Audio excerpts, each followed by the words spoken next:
मैं जब 2 साल का था तो मेरी वालिदा के नाना का इंतकाल हो गया था। उन दिनों मेरी अम्मी अपने मैके में रुकी हुई थीं, क्योंकि मेरे वालिद और दादी ने उन्हें मिलकर मारा पीटा था। बहुत ज़बरदस्त झगड़े चल रहे थे। दादी हर बात पर अम्मी अबू को लड़वा देते और ख़ुद तमाशाई बन जाते, इतनी भूली जैसे उन्होंने कुछ किया ही नहीं। इसलिए मेरे नाना ने उन्हें रोक लिया था। इंतकाल में मेरी वालिदा की खाला की नवासी भी आई हुई थी, जो अभी सिर्फ 1 साल की थी। 2 साल के बच्चे को कहाँ अक्ल व शूर होता है। मैंने खेलते वक्त उसका हाथ पकड़ लिया। मैंने तो फ़कत हाथ पकड़ा था, मेरी माँ तो दिल में ही लेकर बैठ गई। उसका नाम वालनास था। मेरी माँ की बहुत कम उम्री में शादी हुई थी, बस वक्त और हालात ने उन्हें थोड़ा संजीदा कर दिया था। लेकिन जब वो मेरे साथ होते तो उनका शरारतीपन वापस लौट आता। मेरी वालिदा निहायत हाजिर दिमाग थीं और बहुत ज़हीन व होशियार। वो पूरे ख़ानदान की सबसे ज़हीन और ख़ूबसूरत लड़की थीं। मेरे नाना नानी ने ज़बरदस्ती उनकी शादी करवाई, वरना वो तो अभी पढ़ना चाहती थीं। मज़े की बात यह थी कि मेरे दादी ने भी ज़बरदस्ती की थी। मेरे वालिद के साथ मेरी वालिदा जितनी पर्दे वाली थीं। मेरे वालिद इतने ही आज़ाद मिजाज, उन्हें मेरी वालिदा का पर्दा बिल्कुल पसंद नहीं था। उन्होंने इस शादी की बहुत मुखालफत की, मगर दादी ने ज़बरदस्ती करा ही दी। मेरी दादी मेरी नानी के सीधे मिजाज से बड़ी मुतासिर हुई थीं। उन्हें लगा जैसे माँ सीधी है, सीधी मतलब बेवकूफ़, वैसी ही बैठी होगी। बस यही सोचकर उन्होंने 3 साल तक मेरे बाप की मुखालफत बर्दाश्त कर ली, लेकिन मंगनी नहीं तोड़ी, जिसका बदला मेरे वालिद ने मेरी माँ से शादी की दूसरी रात ही लेना शुरू कर दिया। वो मेरी अम्मी को ज़हनी अजियतें देने लगे और 1 साल के अंदर अंदर ही मेरी दादी ने मेरी माँ को पैटवाना भी शुरू कर दिया, क्योंकि मेरी वालिदा उनके मयार जितनी बेवकूफ़ निकल कर नहीं आई थीं। मेरे अबू बहुत ही अमीर व कबीर आदमी थे। सारी जायदाद उन्हें की थी। वो बचपन से पढ़ाई छोड़कर कमाने में लग गए थे। खुदा ने उन्हें छोटी सी उम्र में बहुत नवाजा था। वो सिर्फ 23 साल की उम्र में डब्बे के बहुत बड़े कारखाने के मालिक थे। मेरे वालिद क्योंकि अपने बहन भाइयों में सबसे बड़े थे, तो वो ATM कार्ड कहलाते थे। मेरे अबू को दादी दादा चाचा फूफुएं दोनों हाथों से लौट रहे थे। कहते हैं ना, जब तक बेवकूफ़ जिंदा है, अक्लमंद भूखा नहीं मर सकता। बस वही मिसाल चल रही थी। मेरे घर में मेरी दादी ने अबू के जहन में सोना बेचने की बात डाल दी, जबकि मेरी माँ की शादी को अभी सिर्फ 8 महीने ही हुए थे। उन्होंने मेरी माँ से कहा कि अपना सोना बेच दें जो वो मैके से लाए हैं, और इसके बदले तीसरे नंबर वाले चाचा को एक दुकान दिला दें। मेरी अम्मी इसके लिए राज़ी न हुए। मेरे अबू जहनी अजियतें तो दे ही रहे थे, अब नाना के दिए सोने के पीछे भी पड़ गए थे। अम्मी ने निहायत परेशान होकर नाना को बताया कि उनकी ससुराल वाले सोने के पीछे पड़ गए हैं, तो नानी ने मेरी दादी से खुद बात की। इसके बाद तो मेरी वालिदा का मोबाइल तक छीन लिया गया। मेरे दादा ने छिपा दिया था। उनका सेल मेरी वालिदा शादी होकर दूसरे शहर गई थीं। एक मोबाइल ही राब्ते का ज़रिया था, वो भी उन लोगों ने छीन लिया, क्योंकि मेरी अम्मी पहली रात ही उम्मीद से हो गई थीं। तो उन लोगों ने उनके सफ़र पर पाबंदी लगा दी थी। न वो मिल सकती थीं, न बात कर सकती थीं, और उन्हें खौफनाक और ख़तरनाक हालात में मैं ज़ेशान दुनिया में तशरीफ़ ले आया। मेरे पैदा होते ही मेरी दादी और दादा गम वो गुस्से से पागल हो गए। वो हमेशा से चाहते थे कि लड़की हो पर हवा में, यानी लड़का। हालत ये थी कि जायदाद का असल वारिस आ गया, जो अब किसी से बर्दाश्त नहीं हो रहा था। मेरे दादा ने तो मेरे पैदा होने पर मिठाई तक न बांटी। लोग बोलते रहे कि पूता हुआ है, मिठाई तो खिलाओ, पर वो तो एक कान से सुनकर दूसरे कान से निकाल देते, और बांटते भी क्यों, उन्हें कौन सी खुशी हुई थी। मेरे पैदा होने पर मेरे पैदा होते ही एक नया ड्रामा शुरू हो गया था। घर में मेरे अबू की चाची बराबर वाले घर में ही रहती थीं। उनकी 2 बेटियां थीं।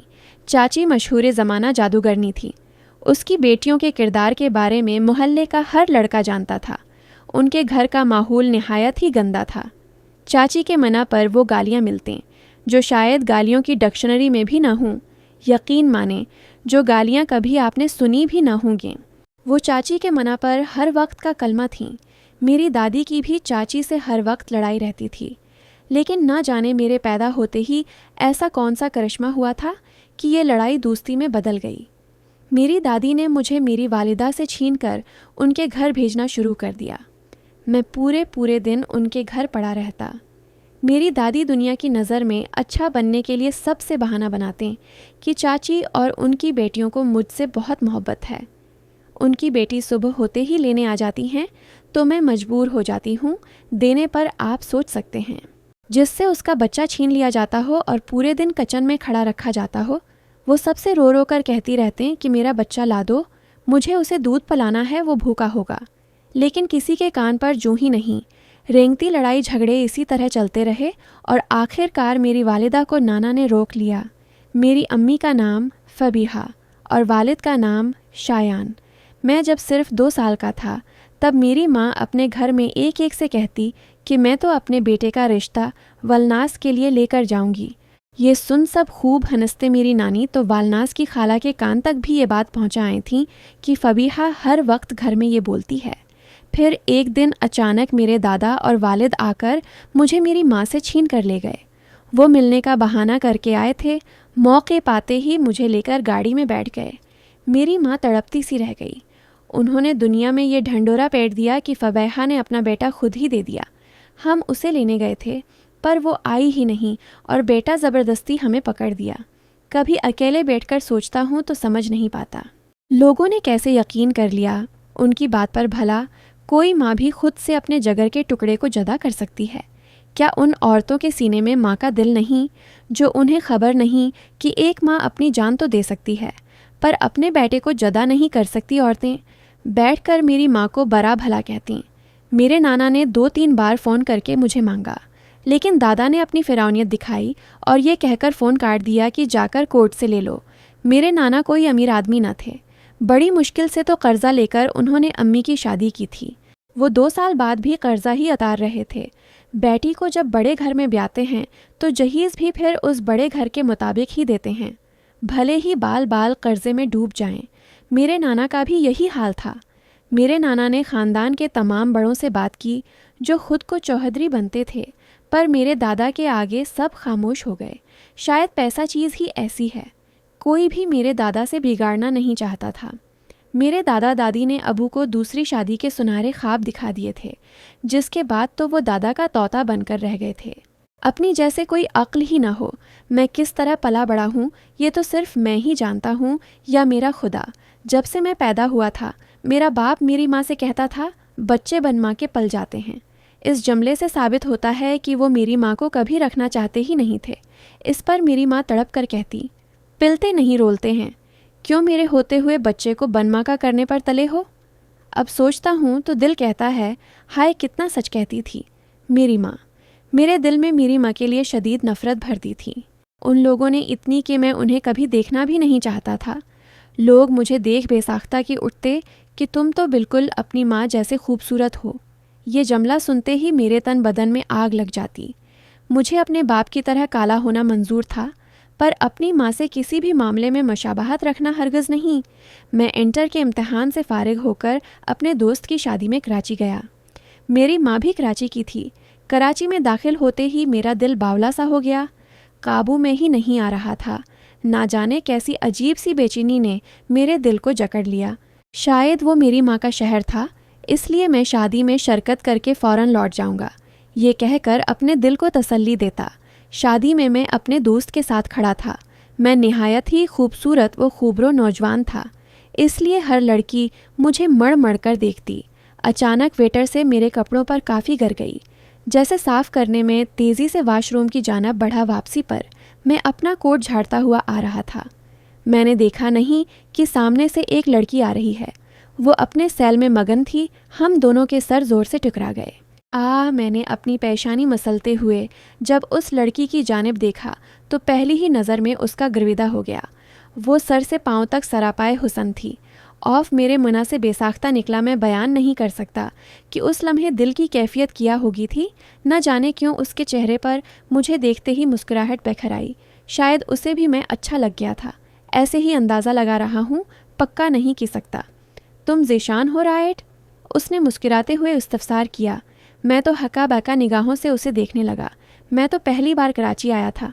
फिर इस हुसैना को मेरा नाम कैसे पता? फ़िलहाल मौक़ी अच्छा था। जान पहचान बढ़ाने का इस मौका को गनीमत जानते हुए मैंने उसके आगे मुसाफे के लिए हाथ बढ़ाते हुए कहा, जी मैं ज़ेशान पर, आप मुझे कैसे जानती हैं? वो हल्का सा शर्मसार होकर मेरा हाथ देखने लगी। सूरी मैं लड़कों से हाथ नहीं मिलाती। उसके कहते ही मेरा दिल चाहा कि अपना सर दीवार पर ज़ोर से दे मारूं।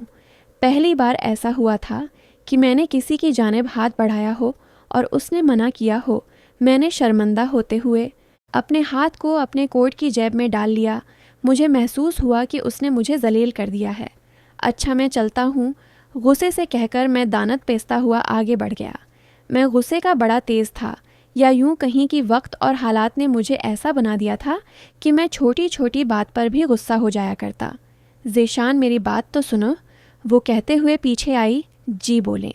मैं नहायत बेजारी से उसकी जानिब देखते हुए बोला, मैं वालनास। वो अपना तारुफ कराने लगी। उसकी आंखों में अपना नाम बताने वक्त एक अलग सी चमक आ गई थी। उसकी आंखें प्रामियत थीं अपना नाम बताने के बाद, जैसे मुझसे कह रही हूँ कि अगला जमला मैं ये अदा करूँ, आओ वलनास तुम। लेकिन मैं तो उसे जानता तक नहीं था। इनफैक्ट ये नाम भी पहली बार सुन रहा था जिंदगी में। कौन वालनास? मैं नहीं जानता, मैंने साफ गोई से जवाब दिया। उसका लहजा नहायत हैरान कुन था और आंखों में चमक जब वो खुद को मेरी हीरोइन कह रही थी। मैं अलझी निगाह से उसे देखने लगा। मुझे कुछ समझ नहीं आ रहा था कि वो पागल लड़की क्या बातें कर रही है। पहली नज़र देखने में तो ठीक ठाक लगी थी, पर अब महसूस हो रहा था शायद जहनी तवाज़ुन ठीक नहीं है। उसका मैंने जान छुड़ाने में ही आफियत समझी। अच्छा ओके कहकर मैं ज़रा आगे ही बढ़ा था कि वो तेज़ी से चलकर मेरे आगे आकर रास्ता रोक कर खड़ी हो गई। तुम्हें मुझे देखकर खुशी नहीं हुई? वो पुरउम्मीद नज़रों से मेरी आंखों में झांकते हुए पूछने लगी। खुशी? तुम्हें देखकर? पहले ये बताओ तुम हो कौन? मैंने उसे देखते हुए हैरान और परेशान होकर सवाल किया। मेरा लहजा नहायत सख्त था पूछते वक्त, लेकिन वो अजीब पागल थी।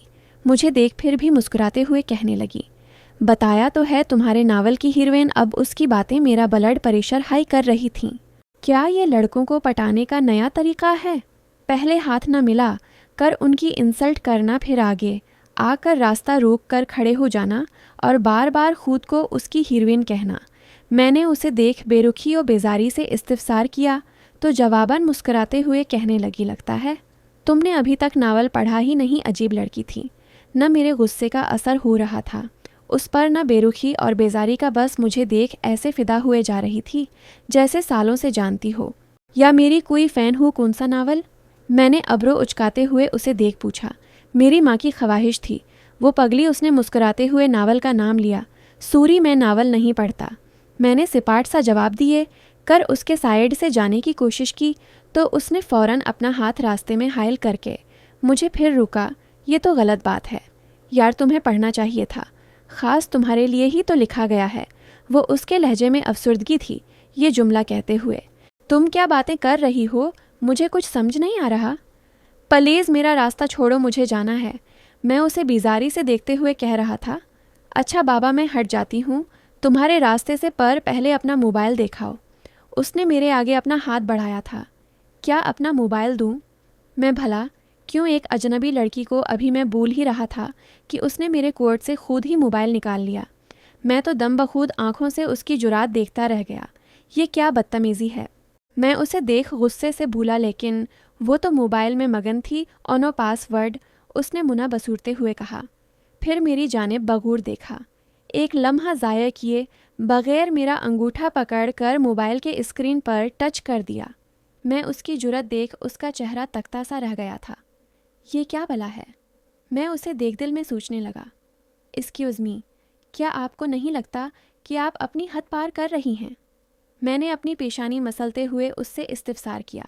मैं उसकी इस हरकत पर गुस्से से तलमुला उठा था, मगर उसे देख ज़रा सा भी महसूस नहीं हो रहा था कि उसे मेरे गुस्से से कोई फ़र्क पड़ रहा हो। वो तो ना जाने क्या करने में मसरूफ़ थी। मेरे मोबाइल में 1 मिनट उसने लापरवाही से जवाब दिया।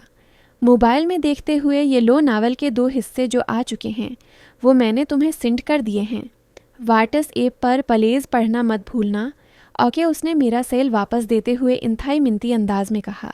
मैंने कहा ना, मैं नावल नहीं पढ़ता। हाँ हाँ सुना मैंने, लेकिन बस ये वाला पढ़ लो प्लीज़। वो इल्तिजाई अंदाज में कहने लगे। बहुत हिट जा रहा है ये नावल लोग बहुत बेसब्री से उसके तीसरे और आखिरी हिस्से का इंतज़ार कर रहे, और मुझे यकीन है उसका तीसरा हिस्सा लोगों के दिलों को छू जाएगा। मुझे यकीन है फबीहा को उसका ज़ीशान मिल जाएगा। बस उसका आखिरी जुमला अदा करना था। मेरे कान खड़े हो गए। वो मेरी माँ का नाम ले रही थी। क्या मतलब है इस बात का? मैं तजस्सुस से पूछने लगा। तुम वाकई बहुत खूबसूरत हो, जैसा नावल में लिखा है, सूरा यूसुफ। वाकई कमाल वजीफ़ा बताया। उन्होंने बहुत लकी हो तुम कि किसी ने तुम्हारे लिए इतनी दुआएं की हैं। अल्लाह वो मेरे हुस्न पर फ़िदा होते हुए कहने लगी अपने दिल में अब ये तारीफ़ करने का कौन सा अंदाज़ था। मैं समझ ही नहीं सका वो पगली क्या कह रही थी। कौन सा वजीफ़ा? मुझे कुछ समझ नहीं आ रहा था। लोग मेरे हुस्न की तारीफ़ करते थे, लेकिन वो कुछ अनोखे अंदाज में कर रही थी। शुक्रिया, अब मैं जाऊं अगर आपकी इजाज़त हो। तो मैंने तंजिया लहजे में इजाज़त तलब की तो उसने फ़ौरन रास्ता छोड़ दिया। अच्छा सुनो, उसने पीछे से आवाज़ लगाते हुए रोका। मैं दानत पीसते हुए वापस मुड़ा। उसकी जानिब बोलो, तुम्हें रियल लाइफ वरनास पसंद आई? उसकी आंखें बहुत ज़्यादा पुरुमीद थीं ये सवाल करते वक्त, लेकिन मुझे कुछ समझ नहीं आ रहा था। वो क्या पूछना चाह रही है? मुझसे क्या मतलब? मैंने अलझ कर सवाल किया नहीं। कुछ नहीं, जब नावल पढ़ लोगे तो समझ आ जाएगा कि मैंने क्या सवाल किया है, इसलिए प्लीज़ ज़रूर पढ़ना। उसने मुस्कुराते हुए कहा और चल गई। वो लड़की वालों की तरफ से थी और मैं लड़कों वालों। हमारा सामना फिर स्टेज पर हुआ। वो मुझे देखकर मुस्कुराने लगी, लेकिन मैंने फ़ौरन मुँह मोड़ लिया। मैं घर आकर वापस अपने मामूल के काम काज में लग गया। मैं अपने वालिद के साथ कारखाने में बैठता था, इसलिए जब मैं थका हुआ घर लौटता तो सिवाय नींद के कुछ नहीं सूझता था। मेरे जहन को एक रात ख्वाब में फबीहा आई। वो रो रही थी बहुत। मैं चौंक कर उठकर बैठ गया। मेरे हवास अभी तक काम नहीं कर रहे थे ठीक तरह। पहले तो उसकी याद मेरे दिल को जकड़ गई, आखिर माँ थी वो मेरी। फिर मैंने अपने दिल को संभाला और वो सारी बुरी बातें याद करें जो उसके बारे में मुझसे कही गई थीं कि उस जालिम औरत ने मुझे खुद अपनी ज़िंदगी से निकाल कर फेंक दिया था। फिर मैं क्यों उसकी खातिर अपने दिल को जलाती हूँ? दोबारा सोना चाहा, लेकिन नींद थी कि मुझे मुना चिढ़ा रही थी। मैं अपना मोबाइल लेकर बैठ गया।